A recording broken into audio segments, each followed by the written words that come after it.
In this video, I'm going to review the State Bicycle All-Road that comes in at a very attainable $799. What do you get for the money? Is it worth it? Is it any good? Find out in this video. Welcome back, Pathless Peddlers, and if you're new to the channel, if you're into the non-competitive side of cycling, riding party pace, and living the supple life, you have found your people, hit that subscribe button. So it used to be that the sub $1,000 gravel bike market wasn't very well fleshed out, and there weren't very many interesting bikes. But things have changed. There are now a lot of options, and one of them is the State Bicycle All-Road. So the All-Road is an all-steel bike made out of 4130 chromoly, steel frame, steel fork. You can get it in two flavors, in 700C or 650B. Of course, this channel being all about the supple life, we had to go with the 650B version. The 650B version ships with some pretty fat meats in the form of the Vittoria Barzos, which are 2.1 inches, and they have a fairly aggressive tread. The rim and tire are tubeless compatible, although they are not set up tubeless out of the box. You're gonna have to do that yourself or take it to the local bike shop. Surprisingly, for this price point, you get a bike with through axles front and rear, as well as cable disc brakes. And check out this fork, it literally has all the mounts. It's got 3-pack mounts, it's got mounts to mount lowriders, as well as fenders. You can even run a rando rack on it. So lots of utility on the front end. Moving up to the shifters, it's got some State branded drifters, which are a rebranded Sensa group set. A little bit more on that later in the video. And it's mounted onto some State bicycle handlebars. They have a stated width of 42 and they have a nice modernish design insofar as it's got a pretty shallow drop. In terms of the drivetrain, it's got a State branded crankset with a 42 tooth chainring in the front and 11 to 42 tooth cassette in the rear. You've also got plenty of mounting options in the back for both fenders and a rear rack, so this bike just oozes utility, which you guys know that I love. So the bike on our scales, once it was ready to ride, weighed in at about 28 pounds, so definitely not the lightest bike out there on the market. But hey, it's sub $800. The size I tested was the size small, and it was a good fit for me. I'm about 5'8", 29-inch inseam, so a little bit on the shorter side for my height, and I felt like I was able to get a really comfortable fit. So enough of the boring stuff. How does the bike ride? For me, the bike definitely had a really chill demeanor to it, perfect for party pace riding. This bike definitely rides more like a Cadillac and less like a sports car.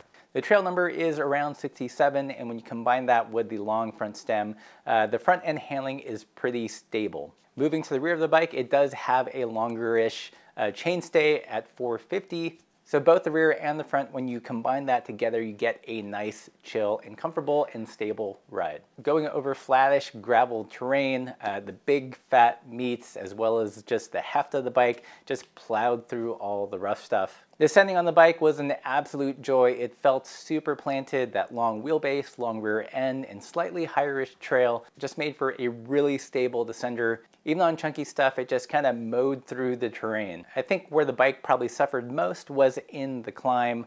At about 28 pounds, there's no denying it, it is on the chunkier side of the gravel bike spectrum.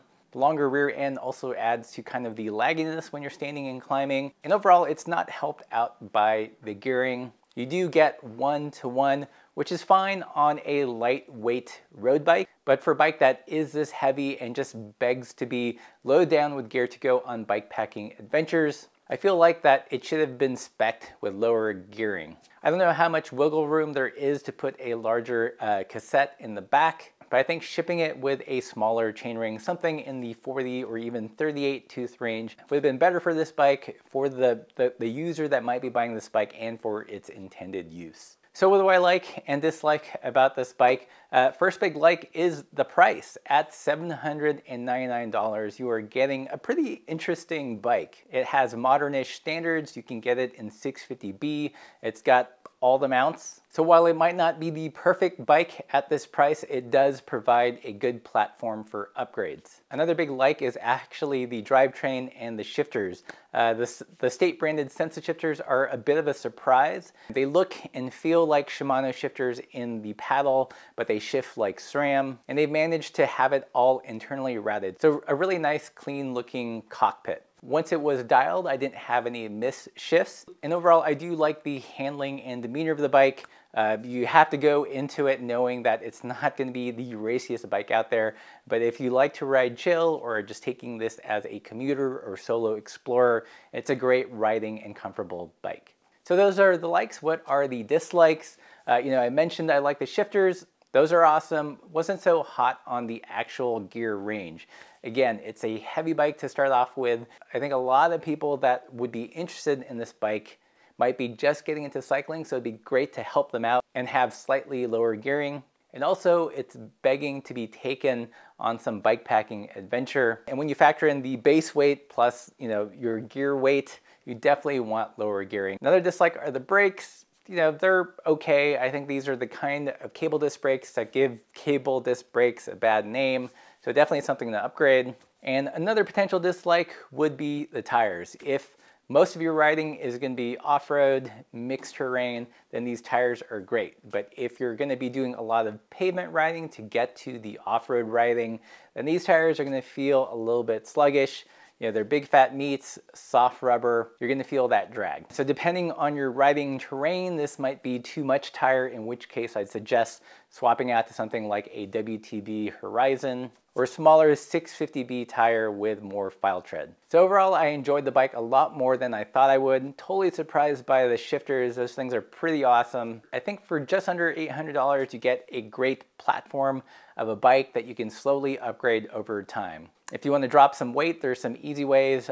First big way is you could cut the seat post. That'll probably save a couple 100 grams, as well as going tubeless. That'll save some rolling weight and you can get the bike a little bit more playful. I think it's a real interesting bike in the market. That sub $1,000 gravel bike space is just getting a little bit more exciting with this kind of bike. But that's what I think. Let me know what you think. Are any of you guys riding the State All-Road right now? What have been your long-term experiences? And if you're interested in this bike, definitely subscribe. I've got another bike review coming up soon, and that is the Poseidon Redwood. Another interesting sub $1,000 gravel / bikepacking bike. If you like this content, consider supporting the channel via Patreon, and as always, keep the supple side down.